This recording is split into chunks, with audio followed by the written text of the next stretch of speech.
Bismillah. Assalamualaikum warahmatullahi wabarakatuh. Waalaikumsalam warahmatullahi wabarakatuh. Alhamdulillah.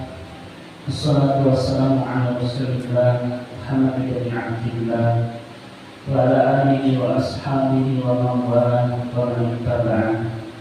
Fa innahu la haula wa la quwwata illa billah. Asyhadu an la ilaha illallah wahdahu la syarika lahu wa asyhadu anna Muhammadan 'abduhu wa rasuluhu la nabiyya wa rasula ba'dah. Ya ayyuhalladzina amanu taqullaha haqqa tuqatih wa la tamutunna illa wa antum muslimun.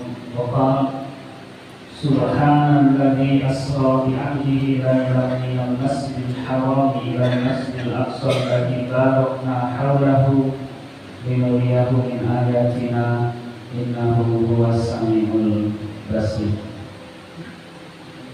Yang saya hormati, saya muliakan Bapak Kapolsek Kecamatan Ayah atau yang mewakili Hafizahullah beliau dari Kedengan dan seluruhnya, bagi Bapak Camat Kecamatan Ayah atau yang mewakili Bapak Danramil atau yang mewakili Bapak Kepala Desa dan perangkatnya, Bapak RT, Bapak RW, Hafizahullah jami'ah. Mudah-mudahan Allah menjaga kita semua, berikan keselamatan kita semua, memberikan ketentraman, kedamaian dan keamanan bagi kita semua. Duduk dalam keadaan tenang, damai, aman seperti ini merupakan kenikmatan dari Allah. Ada air minum yang tersedia, ada snack, ada makan, itu kenikmatan dari Allah Subhanahu wa Ta'ala, karena tidak seluruh umat Islam merasakan hal yang sama. Baru 2 hari ini penduduk Gaza sedikit menghela nafas, ya, karena gerakan senjata 4 hari setelah dibombardir selama 46 hari. Tentu keadaannya sangat bersulit, sangat mencekam. Saya pernah mengalami berada di sana saat peperangan dulu. Kalau ini perangnya namanya Badai Al-Aqsa, Tufan Al-Aqsa. Dulu waktu saya di sana perangnya diberi nama Fijar Sijil atau Hidul Tahrir. Walaupun dulu hanya selama 8 hari, tapi sangat dahsyat peperangannya, sangat intensif. Dulu korbannya lebih dari 2.000 orang yang syahid. Hari ini berapa? Banyak loh, itu bukan angka loh, itu apa? Nyawa, banyak sekali. Bapak-bapak, ibu-ibu yang dimuliakan Allah, sebelumnya saya perkenalkan diri. Nama saya Abdul Rahman, asal dari Desa Pandang, Kecamatan Sukoharjo, Kabupaten Wonogiri, sebagai salah satu pembina pesantren Al-Fatah Cabang Wonogiri. Kemudian ditulis oleh panitia Duta Al-Quds. Ini saya peroleh saat saya mengikuti daurah tentang ilmu tentang Palestina, tentang Masjidil Aqsa dan ilmu tentang kota suci Palestina. Daurah yang diselenggarakan oleh Ma'had atau Muassasah Yayasan Syekh Abdullah Al-Ahmar San'a Yaman, yang diketuai oleh Profesor Dr. Yusuf Al-Qaradawi Allahyarham. Sudah wafat ya. Saya sempat ketemu dia di Jalur Gaza saat beliau berkunjung, dan dipimpin daurah itu oleh guru saya Profesor Dr. Syekh Mahmud Siang, putra kelahiran Gaza. Beliau rektor Universitas Islam Gaza, lalu pernah menjadi imam Masjidil Aqsa di Palestina. Lalu beliau berpindah ke San'a, Yaman, untuk memberikan pendidikan masalah-masalah Palestina yang terkait dengan Palestina. Kemudian ketika zaman pecah konflik antara kubu Houthi dan Presiden Yaman saat itu, guru saya mengungsi ke Sudan. Beliau sakit di sana lalu meninggal di sana. Allahumma'alaikum. Saya sangat mencintai beliau karena saya belum pernah ke rumahnya, tapi beliau ke rumah saya.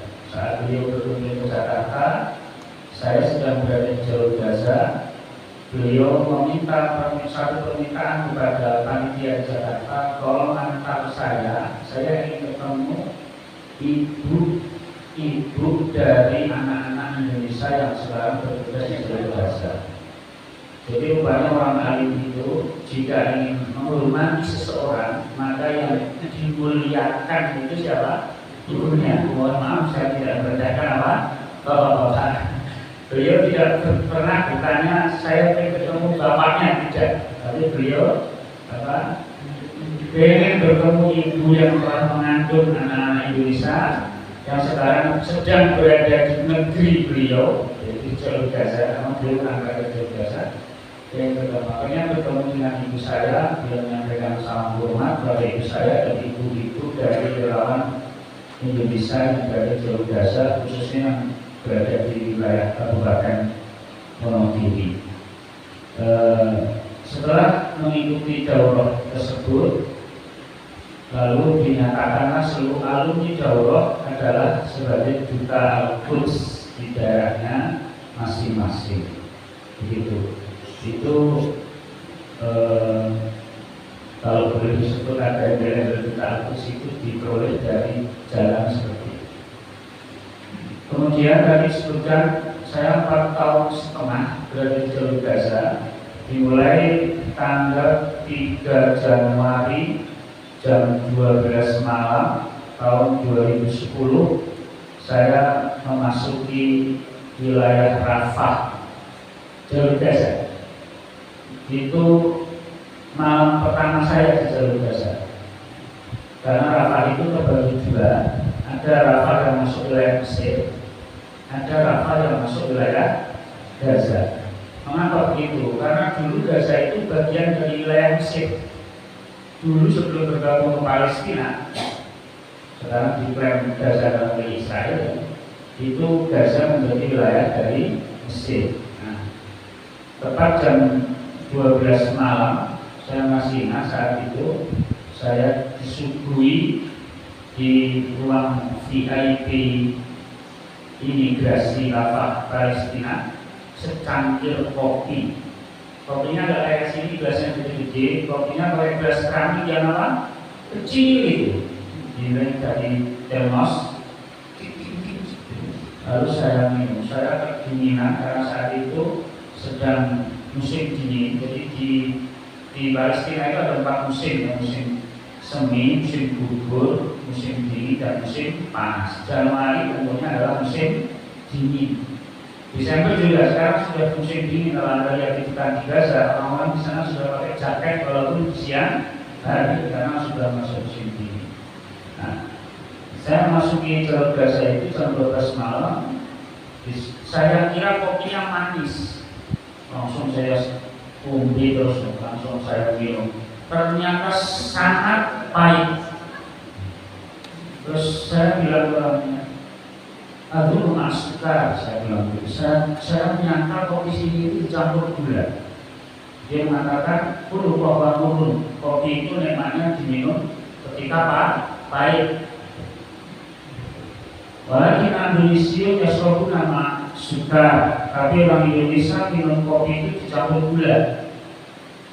Lalu pihak imigrasi yang sampai sekarang jadi sahabat saya namanya Ahmad Musa itu mengatakan tasrobuha alkohol masukar banas wa umahat.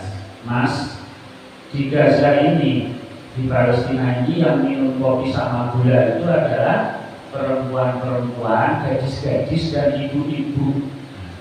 Aku jadi pemaklum. Jadi ciri-ciri dari perempuan di sana, gadis-gadis ibu-ibu itu minum kopi manis. Kalau laki-laki itu diberi sukar tanpa gula. Jadi laki-laki itu yang minumnya kopi pahit.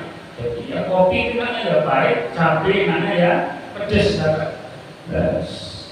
Kayak paksa-paksa minum. Lama-lama gatok, Pak. Sampai hari ini saya minumnya kopi pahit, dicampur kopi asli pahit. Kadang saya dikirimi dari Lampung pakai, terus dicampur kapulaga.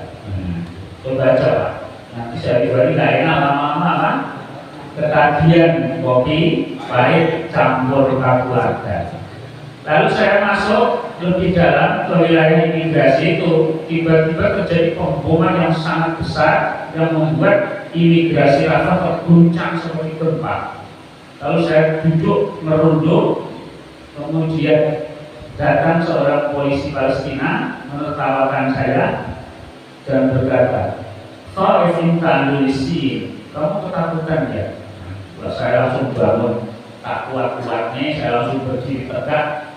Musqaif araftu kaifa ghaza mazuntu hina inkan intu khaifan. Saya enggak takut. Saya sudah tahu Gaza seperti ini. Saya tidak akan ke sini kalau saya takut. Padahal keringat dingin saya keluar. Tak kuat-kuatnya itu bisa lah kalau saya enggak bilang takut. Nah, padahal baru pertama kali seumur saya tidak jauh dari tempat saya berdiri dibom. Ternyata yang dibom itu bandara Rafah. Gaza itu punya bandara yang dulu bisa untuk terbang pesawat langsung dari Gaza ke Kairo, Mesir, dari Gaza ke Jeddah untuk haji, untuk umroh, yang sejak tahun 2010 itu diluluh-lantakkan oleh Israel, sehingga sampai hari ini tidak diperbaiki. Jadi perbaiki percuma dibom lagi. Nah, itu kisah saya pertama kali masuk ke Gaza di jam 12 malam di tanggal 3 Januari 2010. Lalu saya berada di sana 1 tahun. Kemudian saya pulang ke Indonesia. Kemudian dipanggil lagi untuk berangkat ke sana tahun 2012 sampai 2014, 2 tahun. Lalu pulang lagi ke Indonesia, kemudian tugas lagi di sana tahun 2018 sampai 2020. Kalau di paspor saya cek, saya keluar Rafah terakhir itu bulan Februari 2020. Kemudian ada yang bertanya, ngapain aja kok lama sekali di sana? Pertama saya itu merencanakan datang ke sana itu untuk kunjungan saja bersama tim Asia. Kita punya grup Harapan Asia untuk membuka blokade Gaza. Tim ini dibentuk setelah gagalnya tim-tim kami sebelumnya untuk memasuki Gaza melalui laut dengan kapal Mavi Marmara. Itu gagal, bahkan ditahan oleh Israel, dideportasi orang Indonesia ke Jordania. Nah, kemudian dibentuklah tim Harapan Asia, jumlahnya lebih banyak dari beberapa negara, dan itu berhasil masuk ke jalur Gaza. Maunya 3 hari, tapi kemudian ketika saya sudah siap-siap untuk pulang, datang dulu itu apa ya? Bukan WA, belum ada WA, BlackBerry, BBM ya, BlackBerry. Tiba-tiba ini surat dari panitia Jakarta, Anda tidak boleh pulang. Anda sudah kami daftarkan untuk membantu persiapan pembangunan rumah sakit Indonesia di Jabalia, Gaza Utara. Saya langsung belum saya tidak mau pulang. Terus saya bertanya, berapa lama saya harus bertahan untuk bantu persiapan pembangunan ini? Dijawab, dalam waktu yang tidak ditentukan. Waduh.